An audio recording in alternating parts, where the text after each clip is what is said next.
It's the big showdown in Spain, a cliffhanger of a finish to the 1997 World Championship. Michael Schumacher is just 1 point in front of Jacques Villeneuve. In qualifying, both men clocked exactly the same time. They'll start next to each other on the front row. It's a classic sporting duel. Welcome to Jerez in southern Spain. We've travelled 75,000 miles, effectively 3 times around the world. We've seen 16 Grand Prix, and we still don't know who'll succeed Damon Hill as world champion. All will be revealed this afternoon.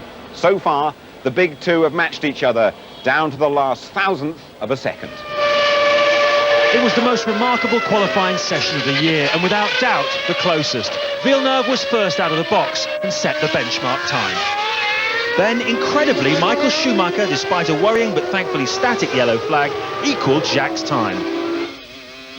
And over the line goes Michael Schumacher and moves up into second place with a time exactly the same as Jacques Villeneuve's to the nearest 1,000th of a second. More drama followed when Williams' Heinz-Harald Frentzen made a last-gasp effort for pole and joined the party, clocking up exactly the same time as well. So crunch time for Villeneuve and Michael Schumacher. Row 2, Frentzen, a brilliant effort by Damon Hill in the Arrows for 4th place.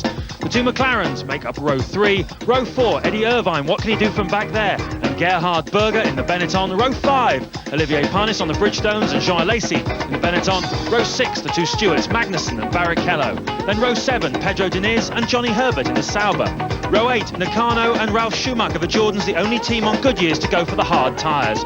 Then row 9 is Fisichella and Norberto Fontana. Row 10, the two Minardis of Katayama and Marquez. And row 11, the two Tyrrells of Mika Salo and Jos Verstappen. Pole position-wise, it's been a good season.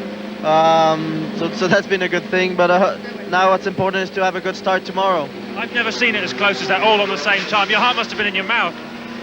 Well, it is surprising. If you weren't here, you probably would believe that it was made on purpose.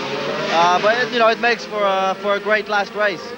You happy you got as much as you possibly could out of the car? Yeah, I mean, that was an ideal lap time. Obviously, you'd say everybody would have been able to improve by a couple of thousandths to be up front, but then the circuit and other conditions didn't allow it.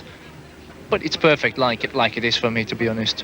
Now, you mentioned a moment ago to our Italian colleagues about Damon Hill. You had a moment with him in Japan. You're hoping, obviously, that won't happen again here. Yeah, I hope he stays out of the way. I mean, he was fast in qualifying. I guess he's going to be fast as well in the race. But I hope he doesn't make any kind of trouble in order to slow down someone like he did in Suzuka.